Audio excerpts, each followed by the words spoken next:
Magic Treehouse Fact Tracker, Pilgrims. Chapter 5. The Big Old Feast. The fall of 1621 was joyful. The Pilgrims had a great harvest. Everyone had worked hard. The storehouse was full of food for the winter. There was plenty of corn.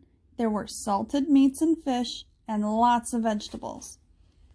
In October, the Pilgrims felt grateful for their blessings. They were sure they would have food for the winter. They decided to celebrate with a harvest festival. The 50 surviving Pilgrims met to praise God for their good fortune. Guests at the feast. Then it was time to plan the feast.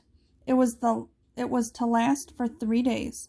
Governor Bradford sent out 4 of his best hunters. After only a day of hunting, they returned with plenty of wild fowl, or birds. That day they shot enough ducks and geese to last an entire week. Meanwhile, Chief Massasoit arrived with 90 of his men. They shot 5 deer for the celebration. The whole village was bustling with activity. Food for all. Only 4 married women survived the first winter. These women and children and servants set to work. They had a lot to do. They began to cook. Here is the women and children preparing food. The women boiled vegetables and stewed pumpkins. Since there was no sugar, they did not have pumpkin pie or cranberry sauce. Vegetables were called herbs. Vegetable dishes were called salads.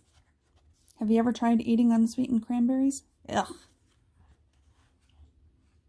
Turkey may have been on the first Thanksgiving menu. In America, turkeys roam wild in the woods. They didn't taste much like the turkeys we eat today. They were more flavorful, but they could be tougher. The Pilgrims also ate deer, fish,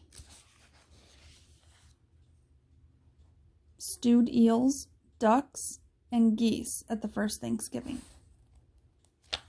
And back to this picture. It says this is an illustration of the American wild turkey, and it's by the famous bird artist John James Audubon. In England, only rich people were allowed to shoot deer. Setting the tables. Workers set up the tables throughout the village. They covered them with linen tablecloths. They set up benches, chairs, and even small barrels and baskets for seats. Everyone brought out their eating utensils. These were knives and spoons only. Some of the Pilgrims carried knives with them at all times. They also had spoons, but no one used forks in those days. The Pilgrims actually ate much of their food with their hands. This was really messy, so each guest used a really huge napkin. It was about 3 feet wide. This should keep my clothes clean. The women and girls set the table. They put out pewter and wooden dishes. Some of the wooden plates were square. They were called trenchers. Food was passed in serving bowls and on large platters. Everyone helped themselves. Pilgrims used items like these on their table. Let's celebrate.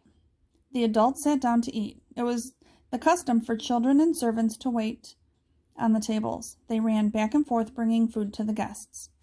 Children could not eat until everyone was served. There was so much to eat, they feasted for several more days. Later, one of the Pilgrims wrote a letter home to England about the feast. "We had so much food," he said. "I wish you could have been here with us." No pumpkin pie without sugar. It'll be dried berries as usual.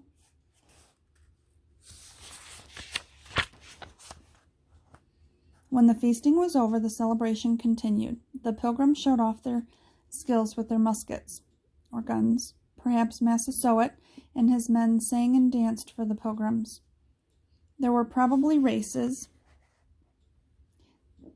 There may have been wrestling matches. It was time for enjoyment after all the hardships. It was time for a great celebration. America celebrates Thanksgiving. Harvest festivals like the Pilgrims were common in England. People feasted, danced, and probably drank a lot of beer. In 1623, the Pilgrims held their first real Thanksgiving, a time of praise and thanksgiving with a day-long church service. Afterward, many towns in New England set aside a day for giving thanks in the fall or winter. Here it says Lincoln declares Thanksgiving a holiday. In 1863, Abraham Lincoln declared the last Thursday of November as a Thanksgiving holiday for everyone. But it was not yet an official yearly holiday.